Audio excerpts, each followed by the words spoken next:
What's going on, ladies and gents? Seeing as I had so much interest in the last video, I thought I'd make a new video and release it straight away.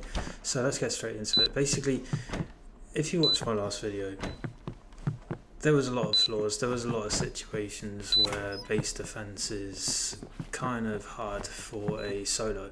So what it is that I've developed an idea pretty much coming from a bunker sort of idea where you can pretty much defend this base through to the last door, or the last set of doors basically, and against like large teams, like I say, a 5-man or an 8-man or even a 3-man, like you could probably use this in pretty much most servers that you possibly can.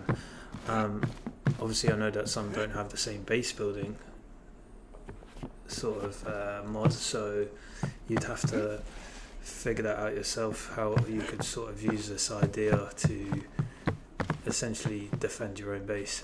But this is more entailed to and detailed towards a solo base. So what we've got here is we've got a triangular layout in the middle with the TC in a odd sort of location. Then we've got a roof basically with doors which act as like secondary bedrooms essentially, or loot rooms as you want to call them on DayZ. And then you've got two sets of kill channels basically, and what the two kill channels allow you to do is look down on the door, look down on the raided sort of positions where people are coming through, and essentially you can defend this base by yourself pretty much from the top or from the bottom if you're more of a one-to-one enemy in the front of your face sort of person. So what we have here at the front door obviously is 2 to 3 peaks. It doesn't matter which peak you use, like you're going to hit the person whether you're using a tapper or a high tier AR or even a DMR or something like that. But one of my favourites is obviously to chuck grenades down or use a GL, and there's no way in, like not a chance. And even if they're breaching through the other sides, look, you've got an angle to fucking collect the loot because you've obviously boomed them from the top. You've chucked a few nades down there. You've killed them. They're refragging now. They're on bags. They're on their bags. They're coming back, or they're in a raid base. They're on their way back. I'm just speeding this up quickly so that we can get to the next floor. So this is above the TC rooms and the loot rooms. This is where your sleeping bag goes. This is so you can go down and up. You want to be in between basically. You want to be somewhere in the base where you can defend from both angles. These little nifty things, they're the new loadout lockers. They're pretty awesome. I think Design Falls are legends for putting them in, or Spec Ops, whoever designed them, awesome. And this is now the top floor. Shooting floor. If you've got a tapper that you can't quite spot, open all the windows, try and get a little glimpse of him, see if he'll shoot at you, do a little peek, you know what the score is.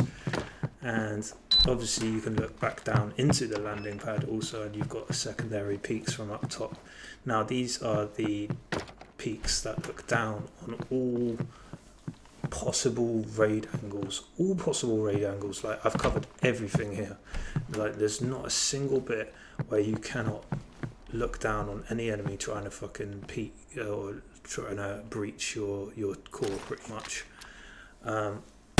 The reason that I've developed this now is because if you watch the last video, when I was being rocketed on top of the base, it was very difficult for me to look down on the dudes that were trying to breach. So I couldn't defend it very well. So I had to sit in the sort of like at the stem essentially of the tower and try and wait for each individual player to come up. Now I do apologise. The footage was a little bit shit from my opinion. After rewatching, I didn't really watch it properly. I was more in the moment with it all, trying to get a little edit on the go and everything. So you didn't quite see when I 1v1'd, or it was actually 3v1 this admin team. So yeah, what this will allow this base pretty much is to defend from anything, like even from the aerial view. Like And if you're dumb as fuck like me, you've left your key downstairs. Yep. Okay, so I'm going to speed this up again. And yeah, so pretty much you've got an aerial projectile. I don't know how to explain it, but you get the gist of things. Let me just give you a quick little aerial view of the base from where it looks up top. It doesn't need to be massive either. Like, it's not massive. Like, it's tight. It's compact. It's got the tent in the compound so that you can keep your logs to rebuild once you've demolished the team that are trying to raid you. I don't really think there's much more you could ask for. And if any little bastard tries to land inside that helipad, you're going to open those peaks on the outside and chuck a few nades in, and the likelihood of them like having any sort of the likelihood of them having any chance of like trying to escape is very slim.